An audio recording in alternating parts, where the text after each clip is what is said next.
At Neville to smile. If she's in the worst mood, just mention Star Wars to her, and she lights up like a 10-year-old on Christmas morning. I love Star Wars. Yes. Lady, I had no idea that I you love liked Star Wars. And do you remember Underoos?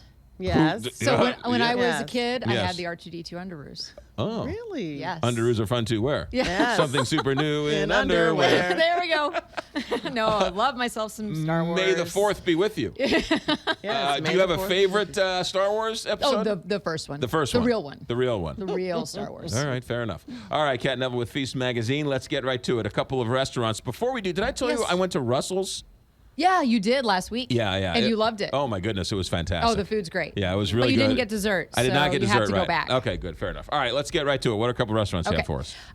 So I have two really great suggestions. And the first one is MacArthur's Bakery Cafe has debuted in the Loop. It opened up on April the 20th, and it's in the old bread company space. Yes. And so it's a large space. It is 4,200 square feet and seats 100 and something people.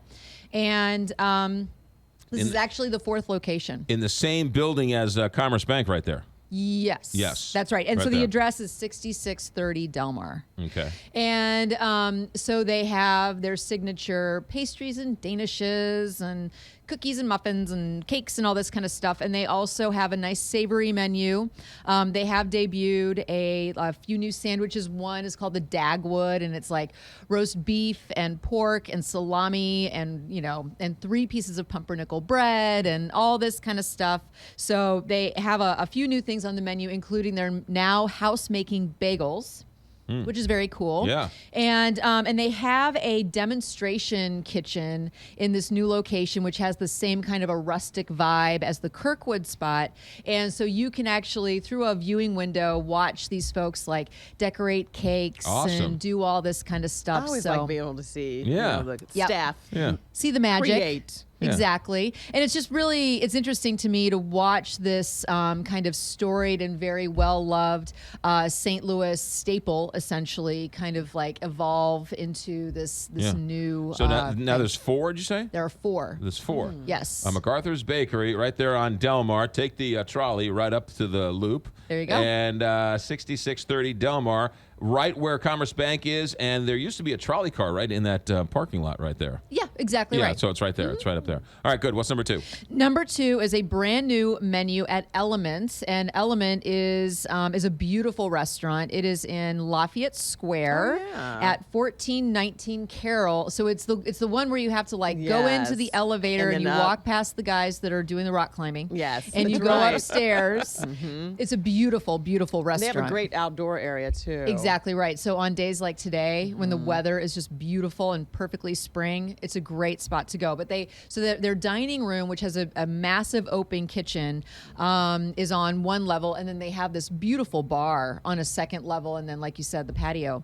So Josh Charles is the executive chef, and you might remember him from the work that he did at Elia and Olio.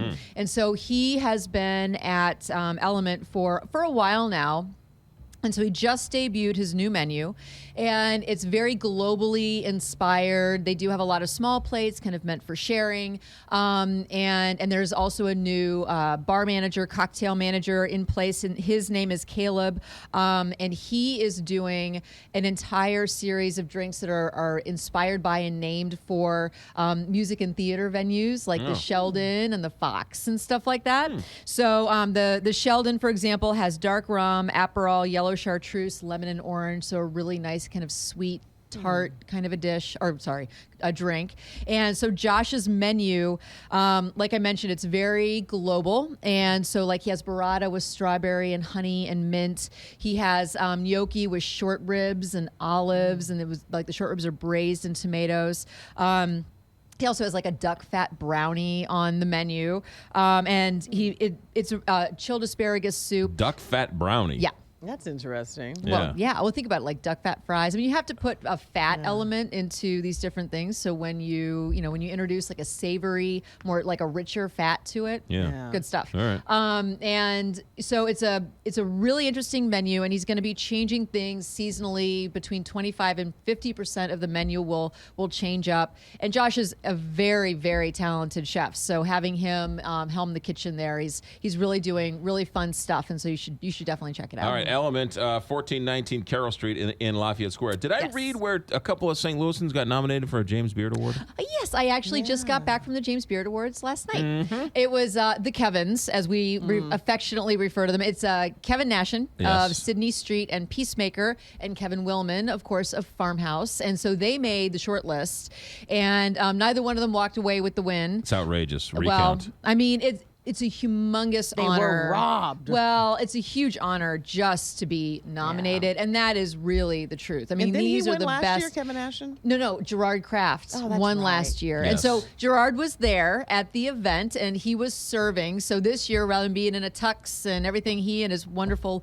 wife, Susie, they were serving like all the different chefs were asked to do TV-inspired dishes, and so they were each given kind of a theme. So he had this amazing steak tartare, and it was lovely. So it was great to catch up with him, and Kevin Nashin was there. Great to see him. And Where was this, in New York? No, they moved it to Chicago. Oh, good. So it was up in Chicago, and my brother lives there, so I got to visit David. Sure. Yeah.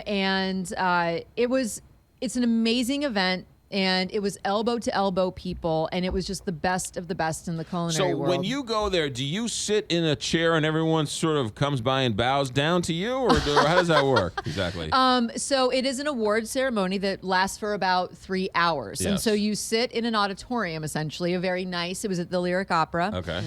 Theater of Chicago, and it's a really fun presentation because this year's theme was TV dinner, and so they kind of sprinkle all of these fun vignettes throughout, and they have all of these kind of famous hosts and speakers that come on.